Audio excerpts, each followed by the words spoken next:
Shalom, kita kembali dalam pelajaran sekolah sahabat kita yang berjudul Perhatikan Ayub, 16 Februari 2023. Untuk memulainya, mari kita berdoa. Terima kasih Bapa di sorga oleh karena kasih-Mu begitu ajaib dalam kehidupan kami. Pada saat ini kami akan mempelajari firman Tuhan mengenai hamba-Mu Ayub.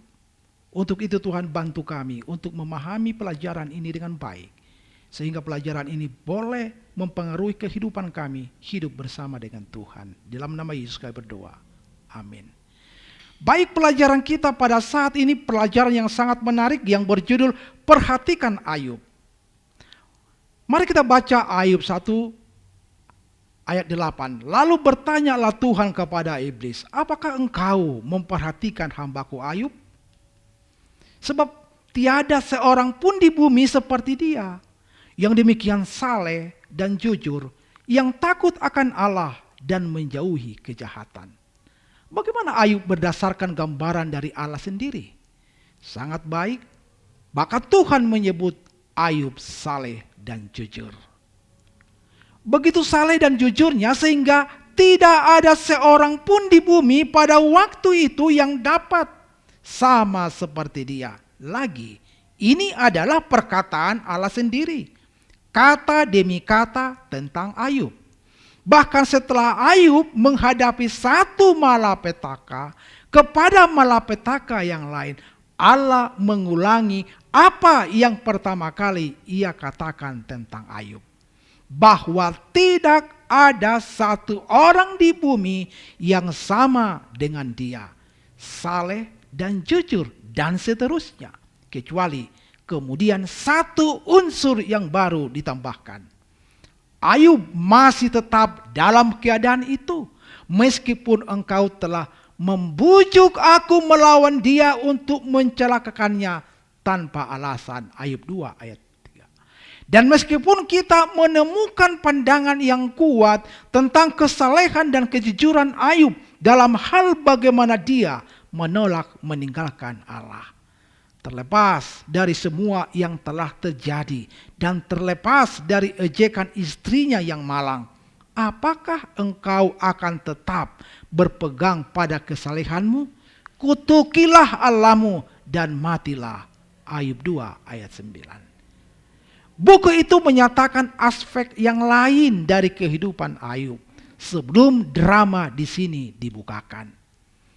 Mari kita baca Ayub 29 ayat 12 sampai 16. Karena aku menyelamatkan orang sengsara yang berteriak minta tolong, juga anak yatim piatu yang tidak ada penolongnya.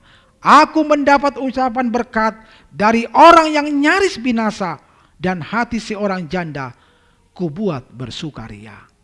Aku berpakaian kebenaran dan keadilan menutupi aku seperti jubah dan serban. Aku menjadi mata bagi orang buta dan kaki bagi orang lumpuh. Aku menjadi bapa bagi orang miskin, dan perkara orang yang tidak kukenal kuselidiki. Apakah yang digambarkan di sini yang memberi kita gambaran yang lebih banyak tentang rahasia karakter Ayub? Barangkali gambaran yang paling mendalam di sini adalah kata-kata Ayub. Perkara orang yang tidak kukenal kuselidiki. Ayub 29 ayat 16. Dengan kata lain, Ayub tidak sekedar menunggu. Misalnya, peminta-minta mendekatinya untuk meminta sedekah. Akan tetapi, Ayub proaktif mencari orang yang membutuhkan dan bertindak. Ellen G. White menyarankan, jangan menunggu mereka atau menunggu orang miskin untuk menarik perhatianmu terhadap kebutuhan-kebutuhan mereka. Bertindaklah seperti Ayub. Perkara yang dia tahu tidak dicarinya. Pergilah mencari dan pelajari apa yang dibutuhkan serta bagaimana cara terbaik menyediakannya. Testimonies for the Church jilid 5 halaman 151. Ini adalah level pengaturan keuangan dan penata layanan atas sumber daya Allah yang melebihi praktik banyak anak-anak Tuhan sekarang ini. Bacalah Yesaya 58 ayat 6 sampai 8. Bukan berpuasa yang kukehendaki, ialah supaya engkau membuka belenggu-belenggu kelaliman dan melepaskan tali-tali kuk.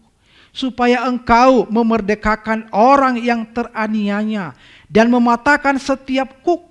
Supaya engkau memecah-mecah rotimu bagi orang yang lapar dan membawa ke rumahmu orang miskin yang tak punya rumah.